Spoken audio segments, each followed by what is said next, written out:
할렐루야! 성도 여러분 반갑습니다. 오늘의 말씀은 사무엘상 17장 1절부터 11절까지의 말씀입니다. 사무엘상 17장 1절부터 11절까지의 말씀입니다.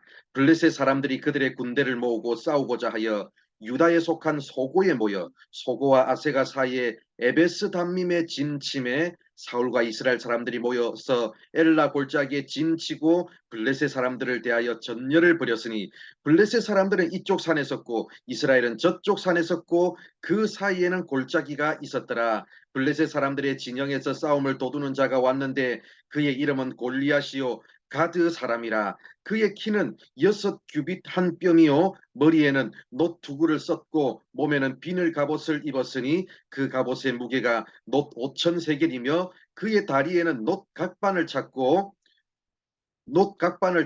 어깨 사이에는 놋 단창을 메었으니 그 창 자루는 배틀채 같고 창날은 철 600세겔이며 방패 든 자가 앞서 행하더라. 그가 서서 이스라엘 군대를 향하여 외쳐 이르되 너희가 어찌하여 나와서 전열을 벌였느냐. 나는 블레셋 사람이 아니며 너희는 사울의 신복이 아니냐. 너희는 한 사람을 택하여 내게로 내려보내라. 그가 나와 싸워서 나를 죽이면 우리가 너희의 종이 되겠고 만일 내가 이겨 그를 죽이면 너희가 우리의 종이 되어 우리를 섬길 것이니라. 그 블레셋 사람이 또 이르되 내가 오늘 이스라엘의 군대를 모욕하였으니 사람을 보내어 나와 더불어 싸우게 하라 한지라. 사울과 온 이스라엘이 블레셋 사람의 이 말을 듣고 놀라 크게 두려워하니라. 아멘.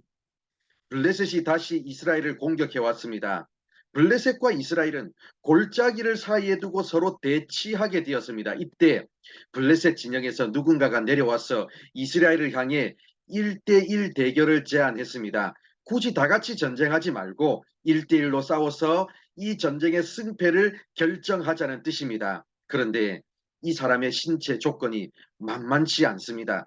키는 약 290cm 정도 되고 입고 있는 갑옷의 무게만 약 57kg 정도 됩니다. 이 사람이 가진 창도 엄청나게 큰데 창날의 무게만 약 7kg 정도 됩니다.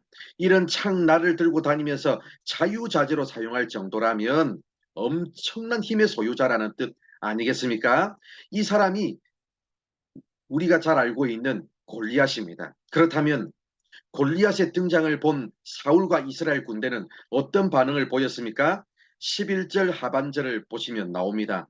크게 두려워하니라.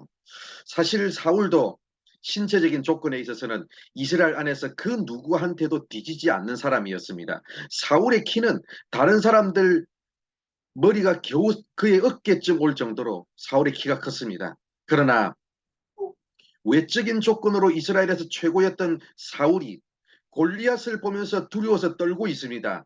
자신이 갖춘 외적인 조건보다 훨씬 더 강력한 사람이 나타났기 때문입니다. 이스라엘은 왕을 세울 때 외모를 따라서 왕을 세웠고 사울도 왕이 된 후에 처음에 겸손함을 잃어버린 채 자신의 힘만 의지하여 교만하게 살아가다가 결국 외적으로 자신보다 더 탁월한 조건을 갖춘 골리앗을 만나게 되었습니다. 사실 이스라엘은 하나님을 믿고 섬기는 사람들 아닙니까? 그럼에도 불구하고 골리앗이 나와서 도발하는데 아무도 나서지를 못하고 그저 두려워서 떨 뿐이었습니다. 왜 그렇습니까? 지금까지 자신들의 진정한 왕이신 하나님을 의지하면서 살아온 게 아니라 세상 다른 나라들처럼 인간 왕을 의지하면서 살아왔기 때문입니다. 자신들의 왕으로 세워졌던 사울의 외적인 조건, 사울의 용맹스러움, 전쟁을 치르면서 계속 승리를 거두었던 사울의 성과, 자신들의 군사력, 그것만 믿고 우리는 안전하다고 생각해 왔기 때문입니다. 그런데 자신들이 갖추고 있던 외적인 조건, 즉 자신들의 왕인 사울의 외적인 조건보다 더 뛰어난 골리앗의 등장 앞에서 아무것도 할 수 없는 사람들이 되어버렸습니다. 사랑하는 성도 여러분, 우리는 하나님의 통치를 받는 하나님의 사람입니까? 아니면 이 세상 가치관의 논리의 지배를 받는 사람입니까? 우리는 시선을 하나님께 두면서 하나님을 믿는 믿음의 눈으로 세상을 바라보는 사람입니까? 아니면 시선을 세상에 두면서 내가 갖추지 못한 외적인 조건의 시각으로 세상을 바라보는 사람입니까? 외적인 조건만 중시하면서 그것을 갖추기 위해서만 달려가는 인생은 결국 더 강력한 조건을 갖춘 존재 앞에서 아무것도 할 수 없는 자신의 모습을 발견할 수밖에 없습니다. 오늘도 이 말씀 기억하면서 내가 하나님의 사람임을 인식하시고 이 세상 가치관의 논리의 지배를 받는 삶이 아니라 하나님의 통치를 받고 하나님을 의지하며 살아가는 우리 모두가 되기를 바랍니다. 기도하겠습니다. 하나님 감사합니다. 오늘도 우리를 사랑해 주셔서 말씀해 주셔서 감사합니다.